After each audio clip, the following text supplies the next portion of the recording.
to kick off the session just chatting through some of the challenges that we come across. And Dries, I know that you're also helping overcome some of these obstacles, but typically when it comes to middle and back office processes, a lot of the agencies that we speak to are bogged down by those time-consuming and manual tasks that can impact efficiency and accuracy. So tasks like onboarding or compliance or payroll adjustments are typically handled with a mix of software, which could be like multiple different systems, which may or may not be talking to each other, and or manual data entry. So a lot of the agencies I speak with tell me that their processes become complex. For example, that might include things like rate calculations or unique reporting requirements. And once those processes become complex, they advise that their solutions or providers that they're working with can't handle the complexity, and the reliance on spreadsheets grows. So Dries, from your experience, I'd love to get your perspective on what you see as some of the biggest operational challenges recruitment agencies face today in middle and back office processes. Sure. No, so I guess, Kylie, really looking at it from a business perspective, if you look at the macro climate, if you like, for most agencies, 2022 was a boom year.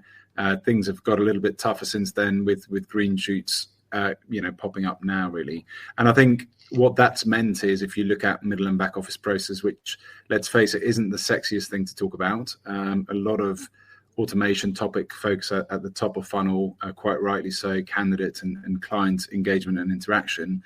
But actually, the middle and back office is often neglected, where the cost to serve, I'm seeing, and I think you guys are seeing as well, is becoming increasingly more and more of a focus, right? So looking at those processes that you were talking about, onboarding, doing compliance, background checking, generating contracts, typically, particularly if you're a temp agency, that equals complexity, and it therefore tends to equal, where systems don't do it off the shelf, tends to equal we've got more people that are having to undertake those processes.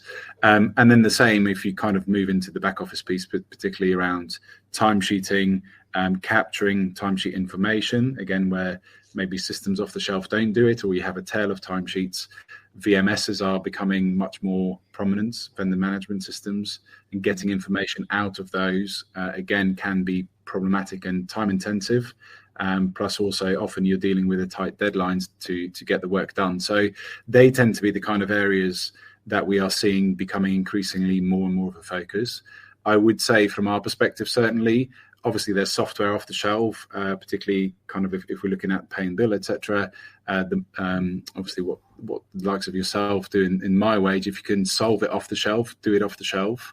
But then we have an alternative to that. So we like to talk about, if things fall between the cracks where systems don't talk to each other, or you can't get certain functionality off the shelf, then actually with Dwight, as an example, our digital worker bot, we can take existing processes over existing systems and actually connect the bits that typically humans are having to do, but at a much more cost-effective price point.